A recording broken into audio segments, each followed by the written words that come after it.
പുറപ്പാട് അധ്യായം 19.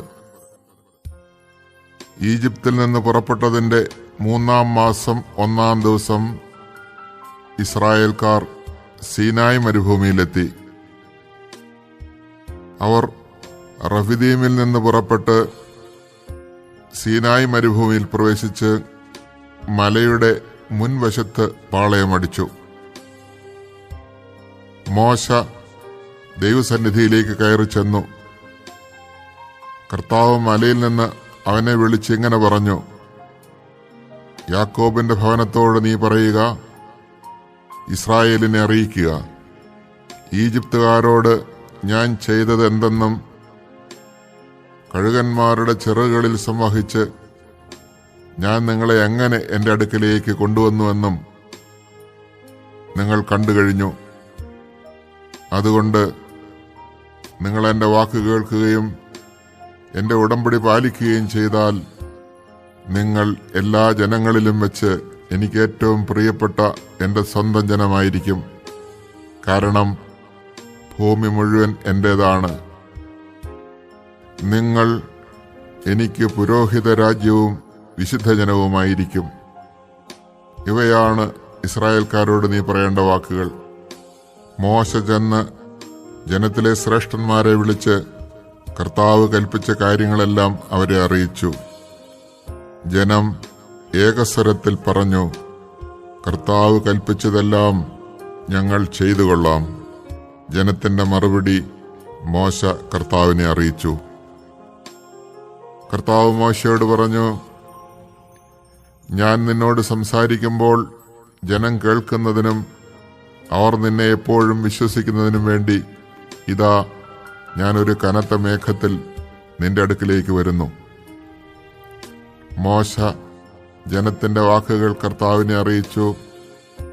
അപ്പോൾ കർത്താവ് മോശയോട് പറഞ്ഞു: നീ ജനത്തിന്റെ അടുത്തേക്ക് പോയി ഇന്നും നാളെയും അവരെ ശുദ്ധീകരിക്കുക.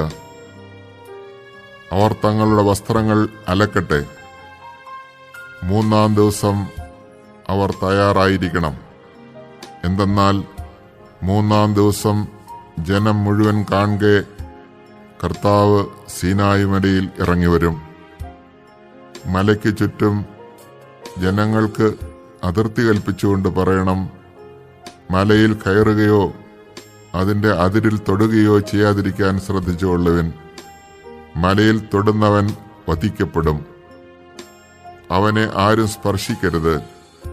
കല്ലെറിഞ്ഞോ അമ്പെയ്തോ കൊല്ലണം. മൃഗമായാലും മനുഷ്യനായാലും ജീവനോടെ ഇരിക്കരുത്. കാഹളം ദീർഘമായി മുഴങ്ങുമ്പോൾ അവർ മലയെ സമീപിക്കട്ടെ. മോശ മലയിൽ നിന്നിറങ്ങി ജനത്തിന്റെ അടുക്കൽ ചെന്ന് അവരെ ശുദ്ധീകരിച്ചു. അവർ തങ്ങളുടെ വസ്ത്രങ്ങൾ കഴുകി. അവൻ ജനത്തോട് പറഞ്ഞു: 3-ാം ദിവസത്തേക്ക് നിങ്ങൾ ഒരുങ്ങിയിരിക്കുവിൻ. ആരും സ്ത്രീയെ സമീപിക്കരുത്. 3-ാം ദിവസം പ്രഭാതത്തിൽ ഇടിമുഴക്കവും മിന്നൽ പിണറുകളും ഉണ്ടായി. മലമുകളിൽ കനത്ത മേഘം പ്രത്യക്ഷപ്പെട്ടു. കാഹളധ്വനി അത്യുച്ചത്തിൽ മുഴങ്ങി. പാളയത്തിലുണ്ടായിരുന്ന ജനമെല്ലാം ഭയന്നു വിറച്ചു. ദൈവത്തെ കാണുന്നതിനു വേണ്ടി മോശ ജനത്തെ പാളയത്തിന് പുറത്തു കൊണ്ടുവന്നു. അവർ മലയുടെ അടിവാരത്തിൽ നിലയുറപ്പിച്ചു. കർത്താവ് അഗ്നിയിൽ ഇറങ്ങി വന്നതിനാൽ സീനായി മല മുഴുവൻ ധൂമാവൃതമായി. ചൂളയിൽ നിന്നെന്ന പോലെ അവിടെ നിന്ന് പുക ഉയർന്നുകൊണ്ടിരുന്നു. മല ശക്തമായി ഇളകി വിറച്ചു. കാഹളശബ്ദം ശക്തിപ്പെട്ടുകൊണ്ടേയിരുന്നു. മോശ സംസാരിക്കുകയും ദൈവം ഇടിമുഴക്കത്താൽ ഉത്തരം നൽകുകയും ചെയ്തു. കർത്താവ് സീനായി മലമുകളിൽ ഇറങ്ങി വന്ന് മോശയെ മലമുകളിലേക്ക് വിളിച്ചു. അവൻ കയറി ചെന്നു. അപ്പോൾ അവിടുന്ന് അരുളി ചെയ്തു: നീ ഇറങ്ങിച്ചെന്ന് ജനങ്ങൾക്ക് മുന്നറിയിപ്പ് നൽകുക.